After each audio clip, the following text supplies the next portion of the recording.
da, a croeso i'r Oedfa, croeso arbennig chi'n weld ni, dwi'n teimlo gytrefol gyda ni ar oswch i gael paned, sgwrs ar y diwedd, ac yna bydd y sgwrs syl yn dilyn. Gyda cwyddiadau wedi bod ar y sgrin, yn cofio Rodri bod yma, Rodri yn brechu yn Resolfen, ac yna prawn yma'n byd gloch, byddwn ni'n gwrdd eto, yn ofal Emyr. Mae casgad y mis gyfer gwaith y Beach Missions, yn rhywbeth lle chi'n meddwl amdano amser yma yn flwyddyn, yn yr oed fel yma. Dyna casgad y mis, ac yna coeddiadau gyfer yr wythnos dwi'n cwrgweddi fan hyn nos Fawrth, ac ar gael ar Teams hefyd, ac yna bygragen yn cwrdd bore di Mercher, a clybiau fel arfer dydd Gwener. Ac yna sy'n nesaf, Stewi Myn, ni'n disgwyl parch Meirion Thomas i gymryd y ddwy Oedfa. Gwneud chi'n wyddio.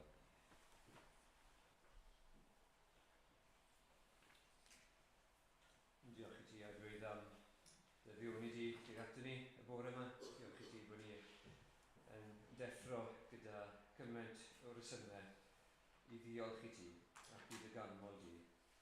Diolch am yr wythnos sydd wedi mynd heibio bod ti wedi gofalu drosto ni ym mhob ffordd. Diolch am roi dy bedydd ddoi ac am yr achlysur hapus yna. Ac ni'n gwyddio dros y tri, ond yn troi meddyliau hefyd i feddwl nid yn gymaint am eu bwydau nhw, ond am dy waith di yn eu bwydau nhw. Ac yn gwyddio ar y ti barhau i'w bendithio nhw. Ac ni'n dod o'r flaen di nawr ac lwyddos. Swn ni yn gysnogion y bwrdd yma. Mae oherwydd dy ras di a dy gariad di. Mae oherwydd unrhyw beth i ni wedi wneud. Ni yn gofyn am felly, ni ddod at ein gilydd y bwrdd yma. Gwyddio bod ti yn ein bendithio ni, yn gwyddio byddwn ni'n cael golwg fawr ohono ti. A gweld dy bod ti'n ddiw sydd yn hollol unigryw, a does neb fel ti. Dy bod ti'n sanctaidd, dy bod ti'n rheoli dros bob peth, ac yn codi ac yn gostw. Ac rwy'n helpo ni bob un ohono ni i ymddiried yno ti. Ac wedi credu, wedi dod at y ti fel gwaredwr garglwydd yn y bwydau, gwybod y fod ti yn graig, a bod ni yn gallu pwyso arno ti, beth bynnag yw'n amgylchiadau ni. Ni'n gyflwyno yr oedfa yma i ti nawr, gwybod am dy help ti, ac rwy'r gair gael ei ddarllen esbonio ni. Byddwn ni wir wrth yn bodd, byddwn ni am chwilio i'r ystyr beth sy'n cael ei ddweud, ac byddwn ti drwy'r ysbrydlan yn cymwyso beth sy'n cael ei ddweud i'n calonau ni, fel bod ni'n cael y newid, a fel bod ni'n gweld yn fwy ac yn fwy, rhyfeddu yn fwy. A dy'r hyn wyt ti, yn dy berson, yn rhi person, yn dad, mab ag ysbrydlan. A diolch bod yma, Iesu Grist wedi mynd i'r groes, fel bod ni'n gallu gael maddeuant pechodau, cael yn cymodi a dod at y ti, fel plant i ti. Diolch i ti bod y bedd yn y wag, ac bod yn y fywyd tragwyddol, yn sicrwydd i rai sydd wedi ymddiried yma ti. Ni'n yn gofyn awr. Bore yma nid yn unig dros ni, ond dros gymaint o gwperi eraill i ni yn gwybod amdano nhw. A rai sydd yn codi i esbonio da i'r di, yn gwyddio ar y ti i nerthu nhw, a siarad trwy ysbrydlan, a dod â mwy a mwy mewn i dy deyrnas ti. Byddwn ni'n gweld mwy oedfa o'r bedydd, ac mwy yn dod i mewn yn rhan o dy deulu di, a rwydd derbyn i nawr. Gwyddio ti'n medithio ni yn ystod y dydd, ac ar ei enw Iesu Grist, i gael i barchu a'i ganmol a'i ogyneddu. Amen. Amen. Diolch Dewi. Ni'n mynd i barhau a ddoli trwy gannu gyda'n gilydd. Ni'n mynd i gannu rifigen yn yr atodiad. Frenin nef, sanctaidd un, mab y tad yn byw yno fi, geidwad mwyn cyfaill ci, nerth tragwyddo heddiw am beth. Rwy'n dod nawr at orsedd di. Dwysog nef, ni alla fi ond rhoi fy hun ger dorsedd di. Fe ogrwydd dan fy ngwisg o'r nef. Rwy'n byw i ti. Dwysog nef, o'n i'n clywed yn yr Oedfa Bedydd o bod ni fel Cristnogion wedi gwisgo Crist amdano. A dyna mae'r Gitgan yn sôn amdano fyna, bod ni, fel pobl, ni'n eog ydyn, ni'n pechu do, ond mae'r arglwydd Iesu a'i gyfiawnder yn ein gorchuddio ni nawr. Diolch iddo. Wel, nhw'n ni sefyll, nhw'n ni ganu, dyn gilydd.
Ni fyna geiriau sy'n atgoffa ni, fel Cristnogion, beth sydd yn wir amdano ni, a beth oedd yn wir amdano ni, beth mae'r arglwydd wedi gwneud yn ein bywyd ni. Mae mor bwysig bod ni'n atgoffa'n hunan o hynny, yn gyson. O'n i'n gweld hyn ddoe yn yr Oedfa Bore. Hynny yw, does dim rhyw magic di digwydd nawr. Doedd y weithred yno o gael ei bydyddio a mynd yn y dŵr a codi eto ddim rhywsut di newid y bobl ifanc yna. Beth oedd di digwydd oedd bod Duw wedi gweithio yn eu calon nhw a wedi rhoi ffydd iddyn nhw a wedi uno nhw gyda'r arglwydd Iesu Grist. Ni, pechaduried, ni pobl eog trwy ffydd yn cael ein cyfiawnhau ac yn cael ein rhyddhau i fyw bywydau newydd, bywyd gwahanol. Mae eisiau ni gadw hynny yn ei meddwl ni nawr wrth i ni ddarllen gair Duw. Ni'n mynd i droi at Mathew pennod 7. A ni'n dal i fod yn edrych ar y bregaeth ar y mynydd. Pregaeth fawr yr arglwydd Iesu Grist. Ag darlleniad byr sydd gyda ni bore yma, ni'n mynd i ddarllen 6 adnod gyda'n gilydd. Mathew pennod 7 ac adnodau 1 i 6. Dyma air Duw.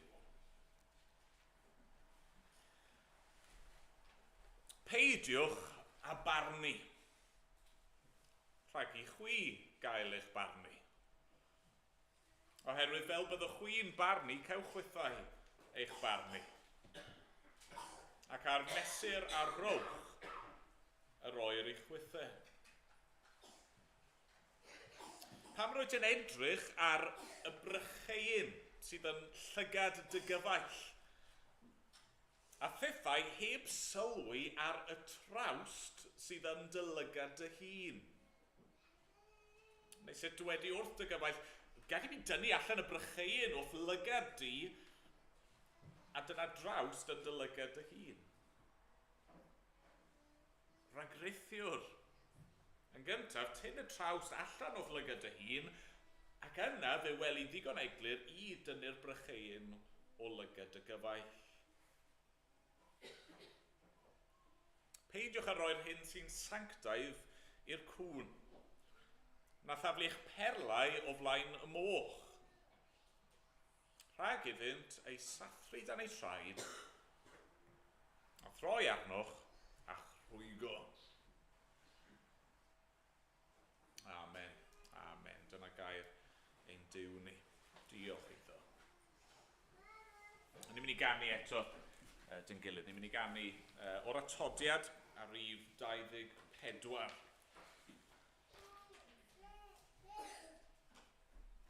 Golchwyd Magdalen yn ddisglair. A mae nasedd un wyn yn y ffynon faith o galon Iesu ar Galfaria fryn. Pwy a wyr na olchi'r fyna? Pwy a wyr na byddaf by? Ffynon weidlydd pen Calfaria llawn o rinwedd dwyfol yw. Ac ymlaen, o'n i sefyll i ganu.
arglwydd yn gilydd.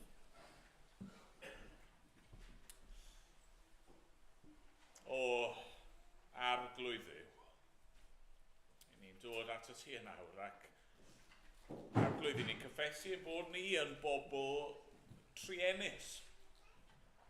Arglwydd, dyna'r gwir amdano ni. Mae'n enwau ni yn llawn heiddi bod ochr yn ochr gyda Magdalen a gyda Manasseh a gyda Saul o Darsus a'r bobl eraill hynny o pawb arall arglwydd sydd wedi troi cefn arna ti. Wedi gwrthryfela yn derbyn di. A dad, ie, dyna yw'r gwir amdano ni. Fel pobl i ni yn drienus ac i ni heb obaith, heb ddiw yn y byd. Ond arglwydd, yn dy ras, wyt ti wedi ein caru ni. Wyt ti wedi trefnu ffordd i'n hachub ni ac arglwydd ie, os i ni y bore yma yn Gristnogion, os yw'n ffydd ni yn yr arglwydd Iesu Grist, yna rydyn ni yn gadwedig, rydyn ni wedi ein golchi, rydyn ni wedi'n gwisgo a'i gyfiawnder Does dim ofn mwyach. Does dim barn achos bydd ni'n gwynebu ni mwyach. A ni'n diolch i ti am hyn arglwydd, ni'n diolch am yr efengyl. A ni'n gofyn arglwydd arna ti'n helpu ni. Dyw'r efengyl yma, efengyl gras, efengyl cariad anheiddiannol, dyw e ddim yn gadael lle i ni i ymffrostio neu ymfalchio. Dyw e ddim yn gadael lle i ni i edrych lawr ein trwynau ar eraill. Arglwydd, helpa ni felly. Cadwa ni yn ostyngedig, arglwydd, cadwa'n golwg ni arna ti o hyd ac o hyd, os gweli di fod yn dda. Dad, ni'n diolch i ti fod yr efengyl yma newyddion da i bawb sydd yn credu ac ie, fod yr hyn mae'r arglwydd Iesu Grist wedi wneud ar y groes fod e'n ddigon i bawb. Ac ie, Dad, ein gweddi ni nawr yw arna ti i achub. Arglwydd, ni'n diolch am y ffordd ti wedi gweithio yn ein calonau ni a wedi rhoi bywyd newydd, wedi rhoi natur newydd i ni fel dy bobl di. Dad, ni'n gweddio dros rai hynny sydd ddim eto'n dy nabod di, yn gweddio arna ti i ddod ac i weithio ac i arglwydd i'w galw nhw at y ti dy hun, a'i hachub nhw. Ni'n meddwl am yr Oedfa Bore. Ni'n diolch i ti bod yna rai wedi dod sydd falle ddim yn arfer mynd i gyfarfod fel yna ac falle ddim yn gyfarwydd gyda neges y Beibl a ddim di clywed y newyddion da yma rhyw lawer o'r blaen. A ni'n gweddio nawr, heddi bydde ti yn dwyn i gof iddyn nhw yr hyn glywon nhw yr hyn sydd gen ti i'w ddweud wrthyn nhw a ni'n gweddio bydde hynny'n wir yma, y bore yma. Ac arglwydd ar hyd a lled ein gwlad ni, a'n byd ni, lle bynnag mae dy air di yn cael ei ddarllen, lle bynnag mae dy air di yn cael ei esbonio yn gywir arglwydd, ni'n gweddio bydde'r ysbryd glân ar waith. Bydde ti'n dangos i bobl eu hangen nhw ac yn dangos y gwaredwr, yr arglwydd Iesu Grist. Dad, ni'n diolch amdano fe. Ie, ni'n gorfoleddu ac yn llawenhau yn yr arglwydd Iesu, fod e'n abl i achub i'r eithaf. A Dad, ni'n diolch am y cysur mae hynny'n ei roi ni, yr gobeith mae hynny yn ei roi i ni. Arglwydd, beth bynnag yw ein sefyllfa ni'r bore yma, beth bynnag i ni'n gwynebu y bore yma, i ni'n gwybod fod ti gyda ni, fod ti yn ein caru ni. Arglwydd, dyma yw y neges mae'r byd angen i glywed, a felly ni'n gofyn ar ti'n helpu ni, cyflwyno y gwaith yr United Beach Missions Arglwydd, wrth i ni gasglu a roi a cyfrannu at y gwaith yna mis yma. Arglwydd ni'n meddwl am weithgareddau eraill fydd yn digwydd gyda ni fel eglwys, ond Arglwydd, gan gymaint o dy bobl di yn y misoedd ar hyd y flwyddyn hon. Dad, ni'n gweddio, sgweli di fod yn dda, Arglwydd. Gad i dair di fynd allan mewn nerth, llawn awdurdod, gad i dy wirionedd di, at seinio trwy ein gwlad ni. Achubiaeth i lawer iawn. Dad, ni'n dod at y ti yn awr yn Arglwydd yn ostyngedig, yn plygu gerdd y Frondi, yn dyfoli di ac yn gofyn arna ti i siarad gyda ni nawr trwy dy air. Da'r clywyn gweddi ni. Derbyn yn mawl ni am diolch. Ti yn unig sy'n ei heiddi fe, Arglwydd. Amen bod ni'n dod yn enw ac yn heiddiant yr Arglwydd Iesu Grist. Amen. Amen. Ni'n mynd i ganu eto o'r atodiad. Rhif 2. Arglwydd tyrd a llefarad i. Wrth i'n geisio barad y sanctaidd air. Planar gwir yn ein colonnau yn ddofn, traws yn newidiau ni ar dy ddelw. Nawn ni sefyll i ganu.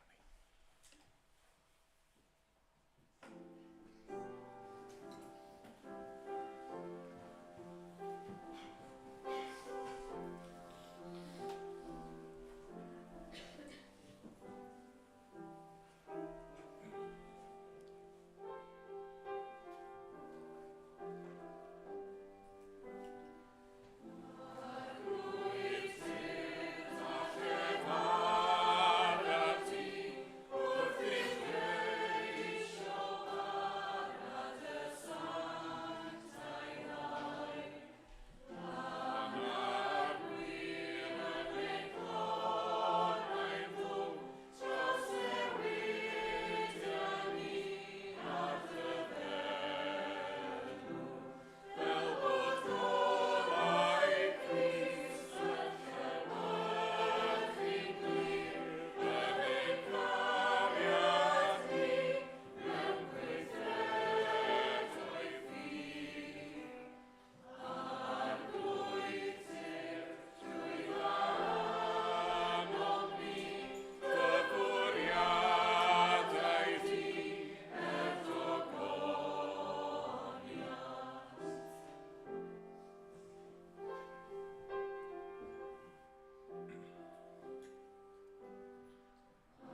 Trowch os oes Beibl gyda chi at yr adran a ddarllenon ni dyn gilydd. Mathew 7 ag adnodau 1 i 6. A fel wedes i, beth ni wedi bod yn gwneud, wel, y spel nawr, yw gweithio'n ffordd drwy geiriau'r arglwydd Iesu Grist yn y bregaeth yma. Y bregaeth ar y mynydd. A mor belled, mae lot o beth i ni wedi weld wedi delio gyda'n perthynas ni a Duw. Hynny yw, beth yw hi i fod yn Gristion, beth yw hi i fod yn ddisgybl i'r arglwydd Iesu Grist, a sut mae hynny'n edrych yn ein perthynas ni gyda Duw. Wrth i ni ddod yn agosach at ddiwedd y bregaeth, be ni'n gweld yw mae yna falle chydig fwy o bwyslais ar ein perthynas ni gydag eraill. Hynny yw, sut mae bod yn ddisgybl i Iesu, sut mae bod yn Gristion yn mynd i ddylanwadu ar y ffordd ni'n trin pobl eraill. Pa wahaniaeth mae'r Efengyl yn ei wneud yn y ffordd i ni'n ymwneud gyda'r bobl o'n cwmpas ni. A chwa, mae hyn mor bwysig yn dydy. Un o'r pethau mwyaf trist yn y byd yw pan dyw Cristnogion ddim yn behafio fel y dylsyn nhw. Wrth gwrs, ni'n gwybod, nid yn ymddygiad, nid y ffordd ni'n behafio sydd yn achub, a diolch beth am hynny. Na, trwy ras i ni'n cael ein achub, trwy ffydd yn unig. Nid ein gweithredoedd ni, nid ein ymddygiad ni sydd yn achub. Mae eisiau pwysleisio hynny, ond oes. Ac eto, mae'n hollol wir i ddweud fod ffydd heb weithredoedd yn ffydd marw.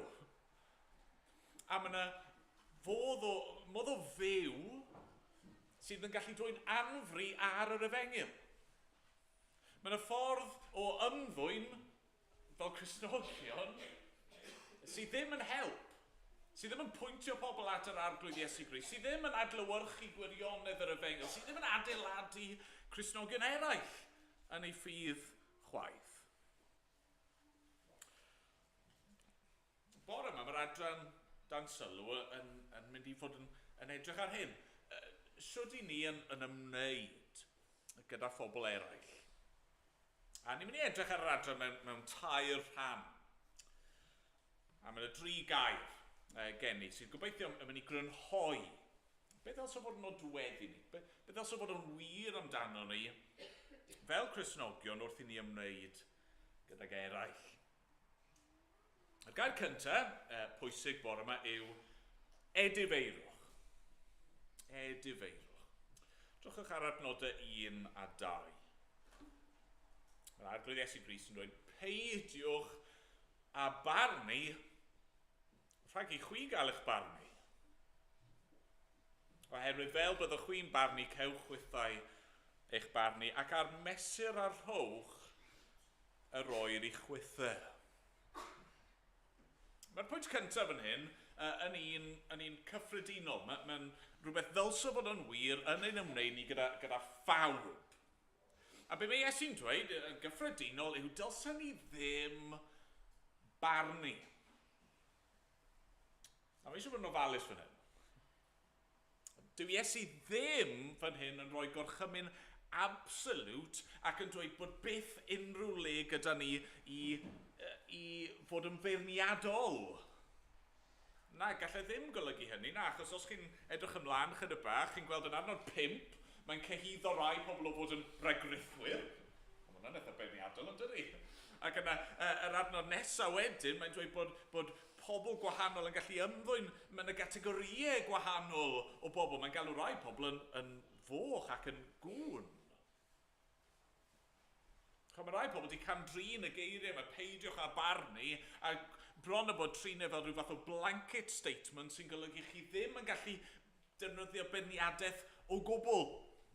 Dylsyn ni adael i bawb wneud beth bynnag maen nhw eisiau, sut bynnag maen nhw eisiau, pryd bynnag maen nhw eisiau. Dyna yw ysbryd yn hoes ni, ynddo fe? Dylsyn ni ddim barnu eraill. Na, a gweud y gwir, dylsyn ni hannog pawb, cymeradwyo eraill pan maen nhw'n ymddwyn sut bynnag maen nhw moyn. Ddim dyna mae Iesu'n dweud fan hyn. Be mae Iesu'n dweud fan hyn yw dylsyn ni ddim fod ag ysbryd beirniadol. Fel pobl, dylsyn ni ddim fod yn chi'n gweud weithio am bobl, yn judgy, yn judgmental, yn feirniadol, yn pigo bai. Mi'n siŵr bod ni gyd i dod ar draws pobl fel hyn, ond do. Pobl sydd yn barnu pawb a phopeth. Pobl sydd heb air da i ddweud am ddim. Pobl sydd yn hyper-critical, sydd yn edrych lawr i trwynau. Pobl sydd yn collfarnu ac yn diastyru eraill. A'i ffordd nhw o wneud pethau yw'r unig ffordd iawn o wneud just dim amser dyn nhw i neb arall. Y cymeriad oedd yn dod i'r meddwl, mae'n cymeriad comic a gweud y gwir, oedd Mrs Bouquet. Chi'n cofio Mrs Bouquet? Oedd na hen raglen, felly bod rai iau ddim wedi dod i draws e. Oedd y raglen Keeping Up Appearances oedd enw, ac oedd y cymeriad yma. Enw hi go iawn oedd Mrs Bucket. Ond oedd hi'n hoffi cyflwyno ei hunan fel Mrs Bouquet. Ac, chymod, o'ch chi'n gweld, ddim yn mewn i tai pobl eraill, a'r peth gyntaf oedd hi'n gwneud oedd check os oedd yna rhyw ddwst, ac oedd just popeth amdani yn cyfleu'r ffaith bod hi yn well na chi, yn well na phawb arall. A hynny yw, oedd e'n comedi o fe, oedd e'n ddoniol, achos o'n ni yn gallu gweld yn glir i ffeileddau hi. O'n ni'n gallu gweld i balchder hi, a doedd hi ddim yn gweld e o gwbl.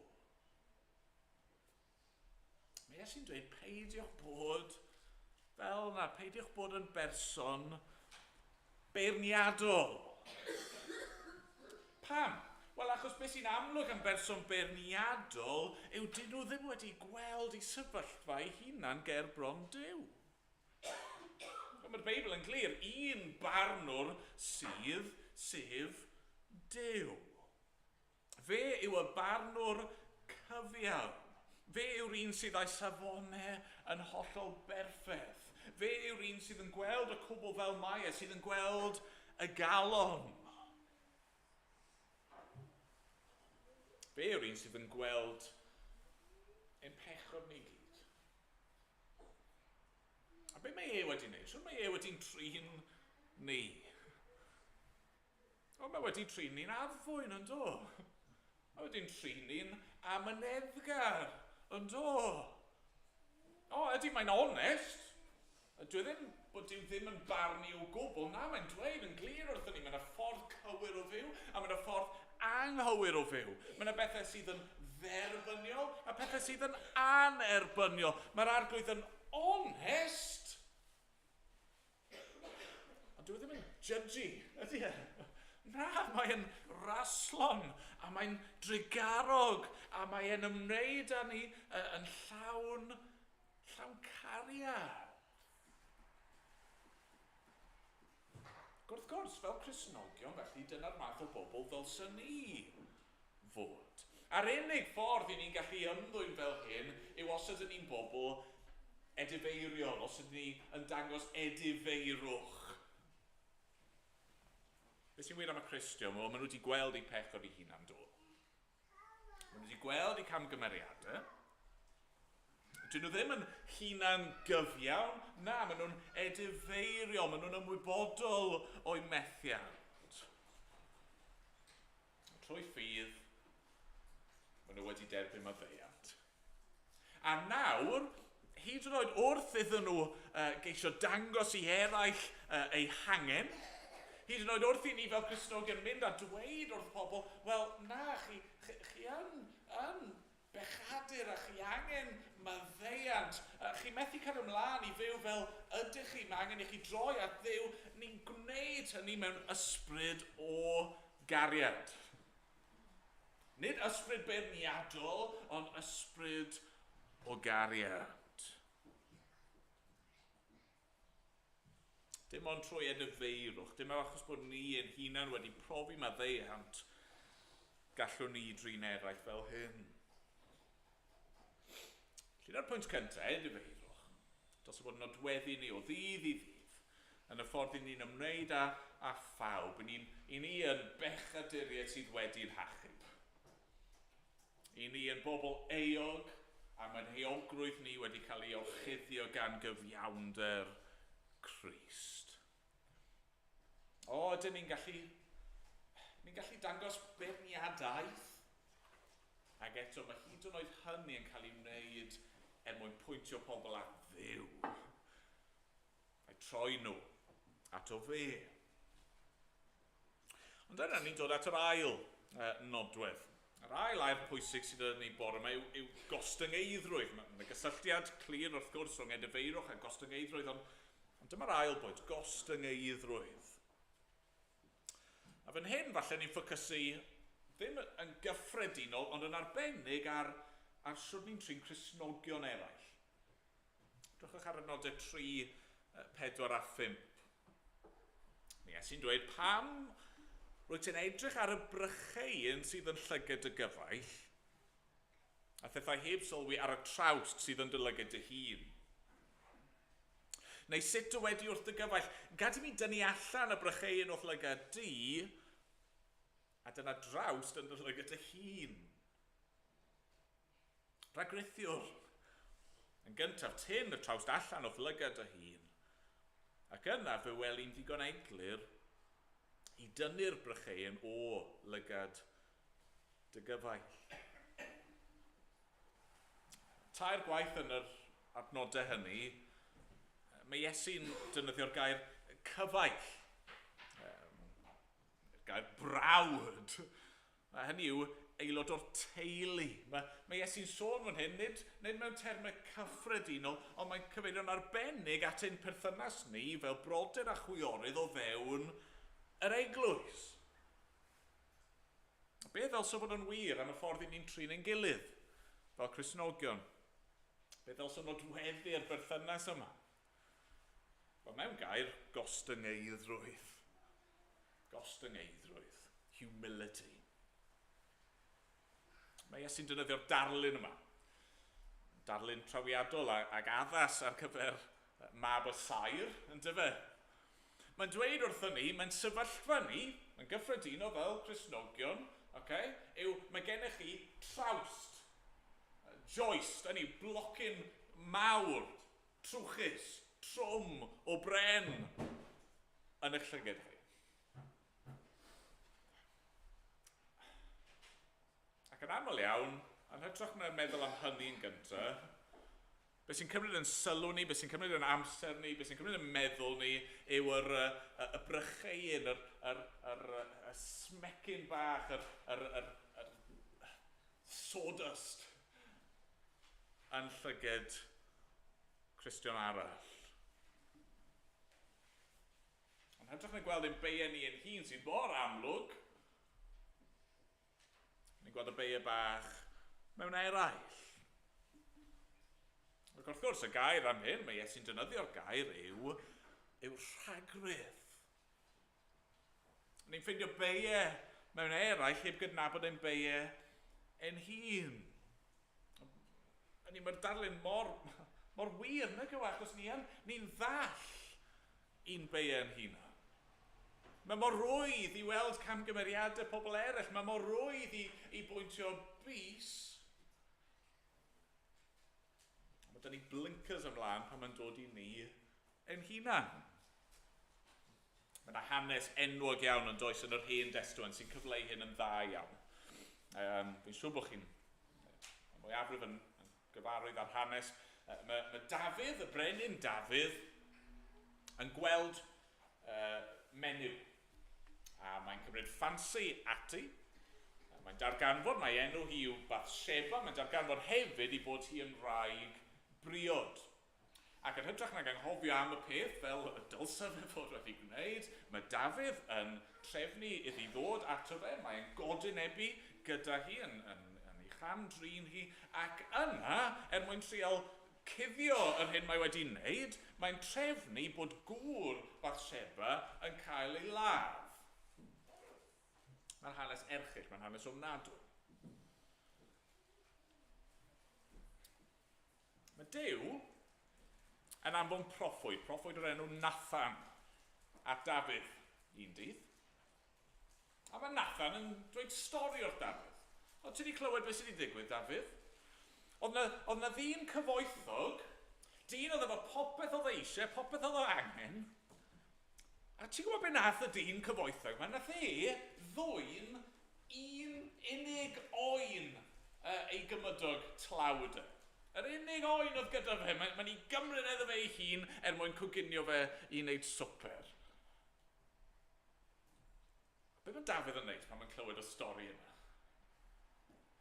Mae'n cythryddo yn dydi, mae'n mynd yn grac, mae'n mynd yn gandad, mae'n dweud mae'r dyn cyfoethog drwg yna yn heiddi marw. Yn dydi, mae mor flin gyda fe. Ac yna mae Nathan wrth gwrs yn dweud y geiriau pwerus yna. Ti yw'r dyn. Ti yw'r dyn. O Dafydd yn clywed y stori yma ac yn cydnabod mae mor ddrwg pan mae rhywun arall yn ymddwyn fel mae gyda oen, ond oedd e methu gweld fe oedd di'n neud hynny. Oedd e di wneud yn waith na hynny, nid oen, oedd e di cymryd o'n graig rhywun a wedyn di trefnu ladd y gŵr arall yn... Oedd e methu weld yno fe ei hun nes bod Duw yn dod ac yn agor i lygyd e.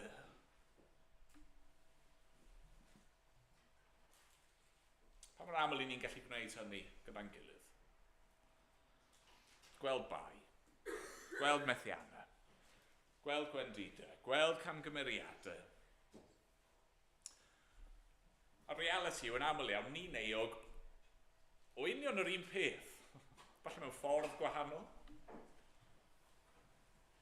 Yn sicr ni'n euog o bethau eraill. Falle bod ni rhyw wendidau gwahanol, falle bod ni rhyw methiannau gwahanol.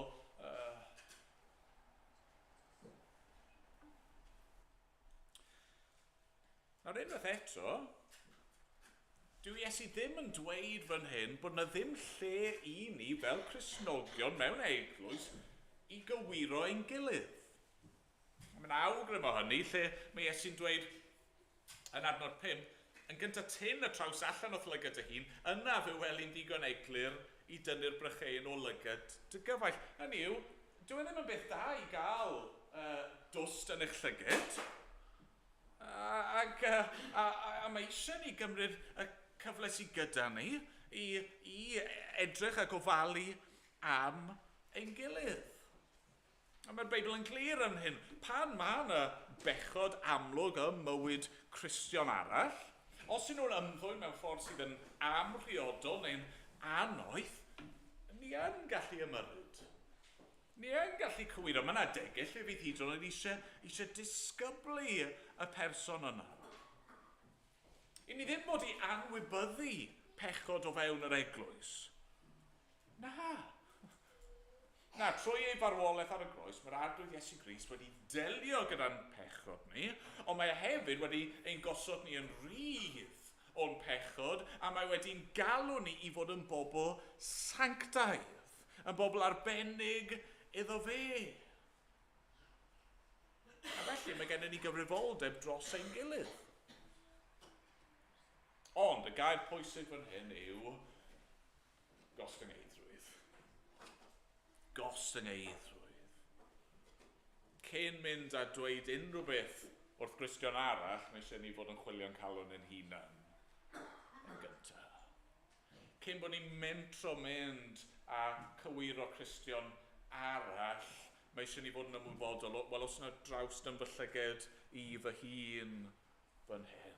Mae'n rhaid i ni fod yn ostyngedig. Mae'n rhaid i ni wneud hyn mewn ysbryd o wendid ac o ofn ac o ostyngeidrwydd.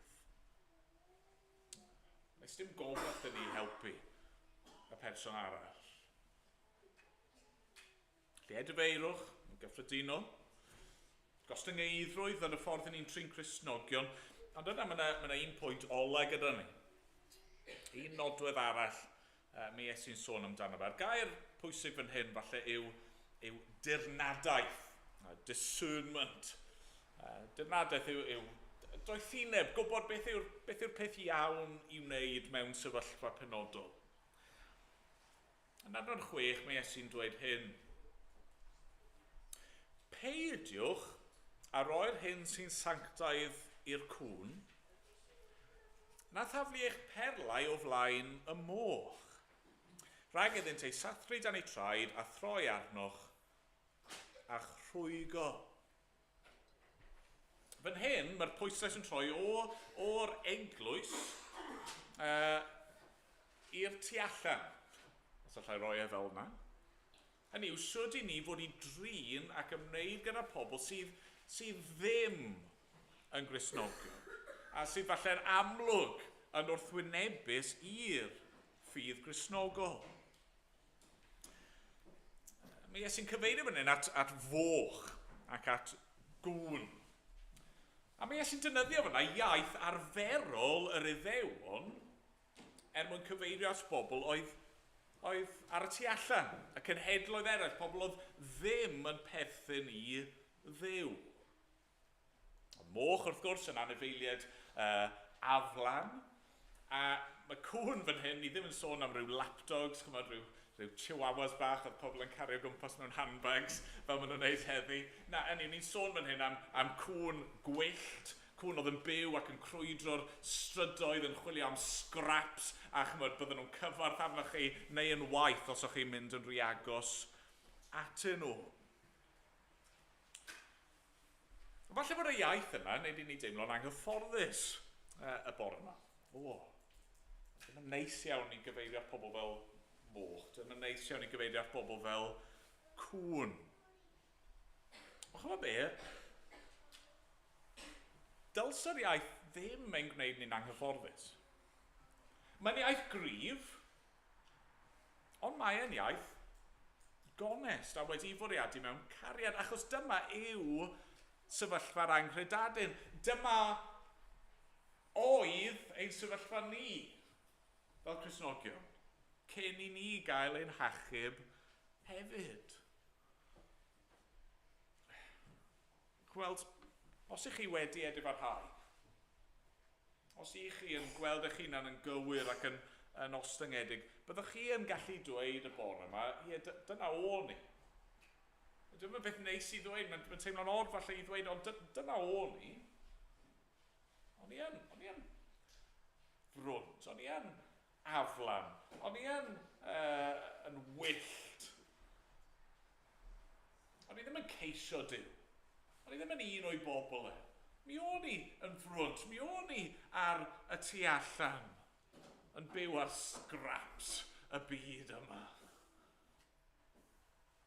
Y Beibl yn dweud, dyna i wyn sefyllfa ni yn ddieithriad i Dduw, ni'n elynion i Dduw, i ni'n farw yn ein camweddau a'n pechodau, nes bod e'n dod ac yn ein newid ni. Mae'n iaith gryf, ond mae'n iaith sydd bod mewn ffordd i ysgwyd yr anghredadyn, i sylweddoli a gweld beth yw ei sefyllfa nhw ger bron Duw a beth yw ei hangen nhw ger bron Duw. Felly beth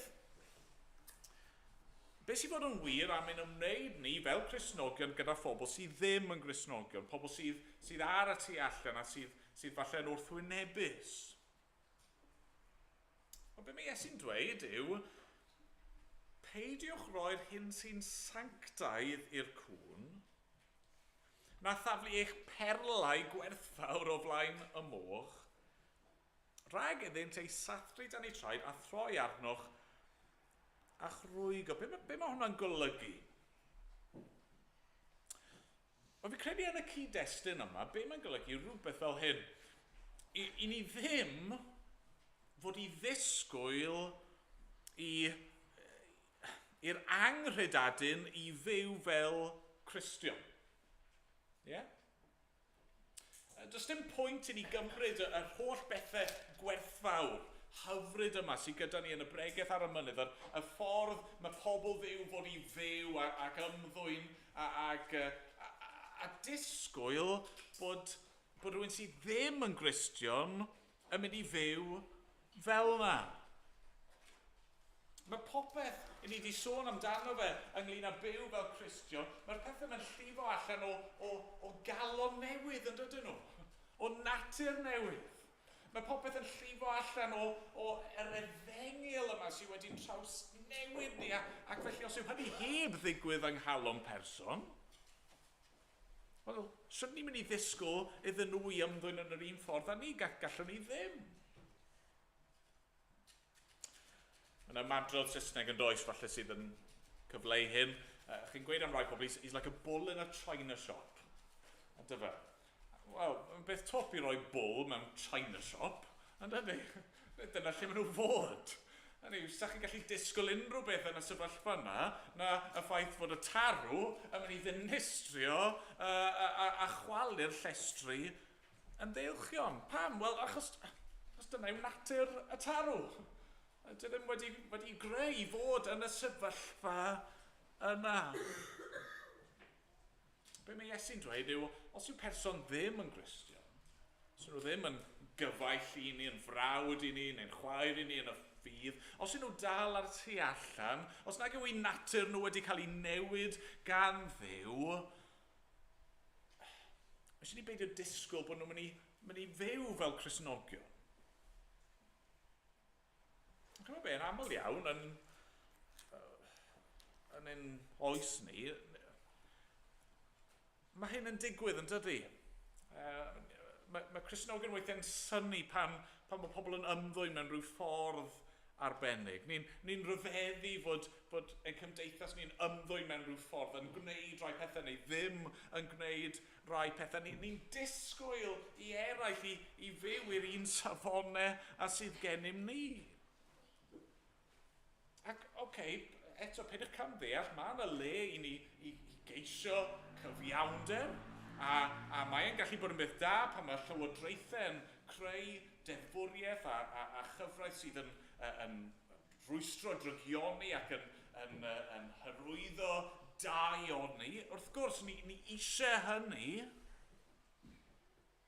ond dylswn ni ddim fod yn synnu pan mae'n ffrindiau ni, a'n teuluoedd ni, a bobl yn cwmpas ni sydd ddim yn bobl i Dduw, ddim yn ymddwyn fel pobl i Dduw.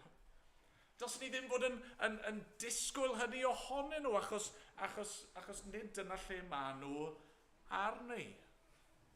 Ac os ych chi'n pwsio gormod, dylsech chi wneud hyn, dylsech chi ymddwyn fel hyn, dylsech chi fyw fel hyn, y perygl yw, maen nhw yn mynd i droi rownd ac yn mynd i'ch rwygo chi, maen nhw'n mynd i sathru'r hyn chi'n ei ddweud am drad, a maen nhw'n mynd i'ch brathu chi. Be sydd angen ar y person yw nid newid ymddygiad, be sydd angen ar y person yna yw newid calon, newid natur. Dim ond Duw all wneud hynny. A felly, fan hyn, mae angen dirnadaeth, mae angen doethineb. Eisiau ni fod yn ystyried yn ofalus, beth i ni'n dweud, beth i ni'n disgwyl gan eraill, beth i ni'n annog ar eraill. Byddai'n llawer fwy gwerthfawr i ni ddynyddio yn amser ni yn edrych na annog nhw i newid y ffordd maen nhw'n byw. Byddai'n llawer fwy gwerthfawr bod ni'n gweddio drostyn nhw. Gweddio bod y Duw yn gwneud yr hyn i ni methu wneud, sef newid i calon nhw. Mwyn ei enwau. Amen. Amen.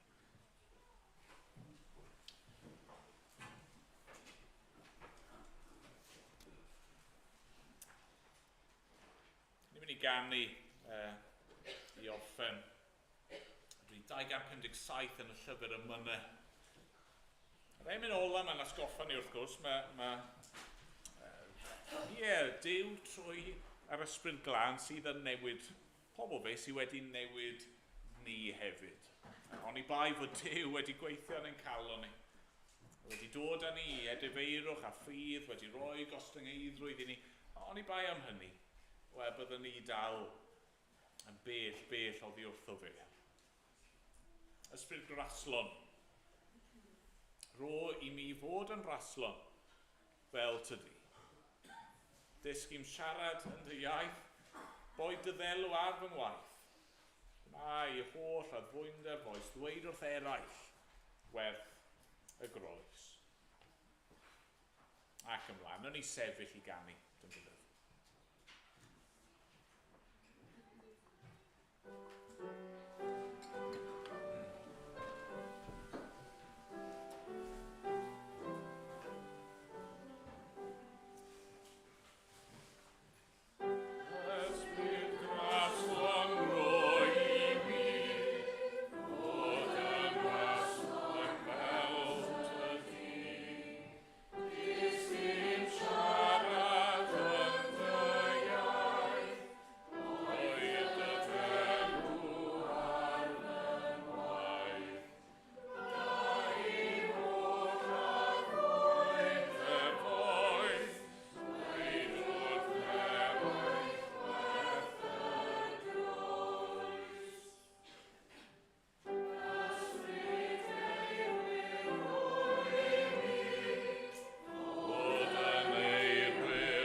Cyflwyno'n hunan felly ti nawr, ni'n gofyn am dy nerth a dy gymorth di arglwydd. Mae angen dy help di i wneud yr hyn i ni wedi bod yn clywed amdano fe. Rod ysbryd i ni. Arglwydd arwain ni ym mhob sefyllfa, pob ymwneud gydag eraill. Helpa ni wneud hyn mewn ffordd sy'n dy blesio di. Arglwydd ni'n cyflwyno'n hunan felly i ddofol di. Yn enw'r arglwydd Iesu.